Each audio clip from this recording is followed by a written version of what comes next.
भारत माता की जय। भारत माता की जय।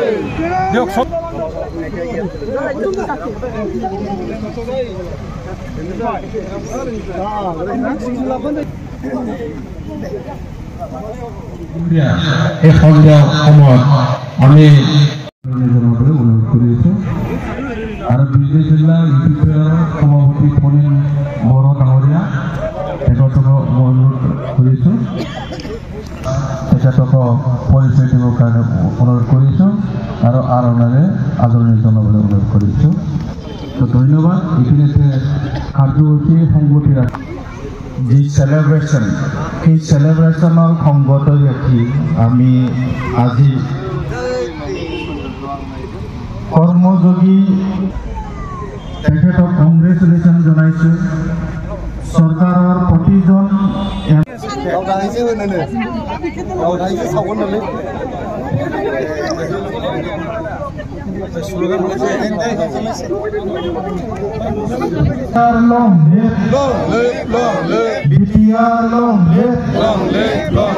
welcome Hemant Biswa Sharma, welcome Hemant Biswa Sharma, welcome Hemant Biswa Sharma, welcome Pramod Boro long live Hemant Biswa Sharma, welcome Hemant Biswa Sharma, welcome Bitiya long live Bitiya long live Bitiya long live Jai Bitiarni Jai Bitiarni Bharat माता की जय। भारत माता की जय।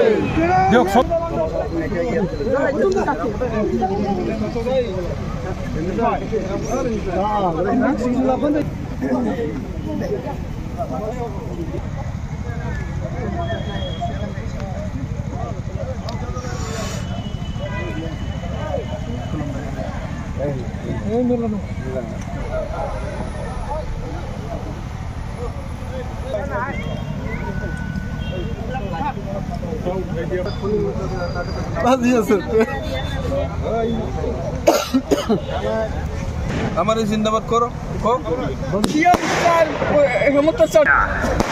विश्वास है कि आप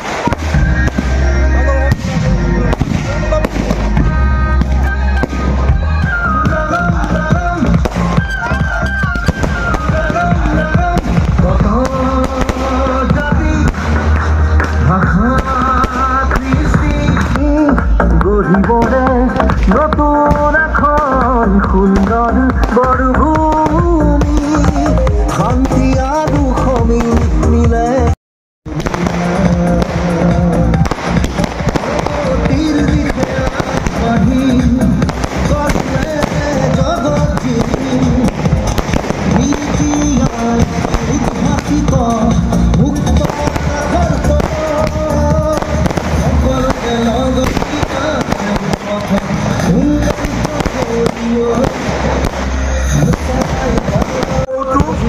আমি যাতে ধৰি শিখৰে দুলনি উকা হৈ ৰোৱা আহিব সাৰজানে মিঠা সুৰে মনে প্ৰাণে যাদু। প্ৰথমতে মই বিজনীবাসী ৰাইজক ধন্যবাদ জনাইছোঁ আৰু আমাৰ ইয়াত MLA অজয় ৰয় ডাঙৰীয়া আছে, আমাৰ EM ধনঞ্জয় বসুমতাৰী ডাঙৰীয়া আছে, আমাৰ ডেপুটি স্পিকাৰ মহানায়ক ডাঙৰীয়া আছে আৰু সকলো নেতৃবৃন্দ বায়ন্দা আছে, চবেই আছে ইয়াতে উপস্থিত। তো আমাৰ যোৱা 15 তাৰিখে চৰকাৰখন 3 বছৰ হৈ গ'ল, কিন্তু বিশেষ কাৰণত আমি শেষ দিনাৰ যিটো মেগা এটা সেলিব্ৰেশ্যন এইটো এই আজি অহাকালি তাৰিখলৈকে পষ্টপন কৰিছিলোঁ আৰু অহাকালি আমাৰ অসমৰ মুখ্যমন্ত্ৰী ডাঙৰীয়া বিজনীলৈ আহি আছে।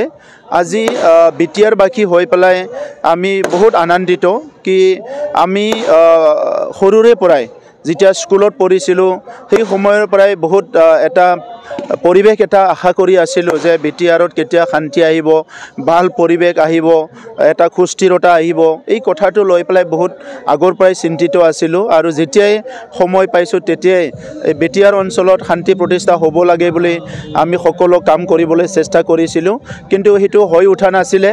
বিটিআৰবাসী 35 লাখ জনসাধাৰণৰ আশা এইটোৱে আছিলে, তেখেতসকলৰো সদায় এটাই মানে আশা আছিলে যে বিটিআৰত শান্তি ঘূৰি আহক, এটা স্বাভাৱিকতা ঘূৰি আহক, সকলৰ নিৰাপত্তা, সকলৰ জীৱন সম্পত্তিৰ নিৰাপত্তা থাকক। আৰু 2020 চনত যিটো চুক্তি হ'ল, এই চুক্তিৰ দ্বাৰাই এতিয়া বিটিআৰত সম্পূৰ্ণ শান্তি ঘূৰি আহিছে। ইয়াত বড়োৰ লগতে সকলো জনগোষ্ঠীয়ে শান্তি সম্প্ৰীতিৰ মাজেৰে থাকিব পাৰিছে। আৰু আজিৰ পৰা 3 বছৰ আগত যিসকল মানুহে কথা পাতিলে, শান্তিৰ কথা, নিৰাপত্তাৰ কথা পাতিছিলে, সেই মানুহবিলাকে, সেই ৰাইজে এতিয়া উন্নয়নৰ কথা পাতিছে। আগতে উন্নয়নৰ কথা ভাবিবই পৰা নাছিলে। গতিকে আজি এই বিশেষ পৰিৱেশটো আনি দিয়াত আমাৰ সকলো দিশৰ পৰাই নেতৃত্ব দিয়া অসমৰ মুখ্যমন্ত্ৰী ডক্টৰ হিমন্ত বিশ্ব শৰ্মা ডাঙৰীয়া কালি বিজনীলৈ আহি আছে। বিজনীত আমাৰ প্ৰতিনিধিসকল আৰু ৰাইজ তেখেতক আজি বন্তি প্ৰজ্বলনেৰে স্বাগত কৰিছে আৰু অহাকালি তেখেতে আমাৰ মাজত কোকৰাঝাৰ আৰু চিৰাঙত আহি উপস্থিত হ'ব। অহাকালি আমি বহুতখিনি প্ৰগ্ৰাম আমাৰ একেলগে আছে। বিটিআৰ একৰ্ডৰ প্ৰথম ফেজ আমাৰ কিছুমান অনুষ্ঠানকাৰী আমি ফাউণ্ডেশ্যন ষ্ট'ন লে কৰিম ভাৰ্চুৱেল তেখেতৰ হাতেৰে, আৰু তাৰ পিছত কিছুমান গভৰ্ণমেণ্টৰ ফ্লেগশ্বিপ প্ৰগ্ৰাম কিছুমান লঞ্চ কৰিম আৰু এটা মেগা চেলিব্ৰেশ্যন কালি হ'ব।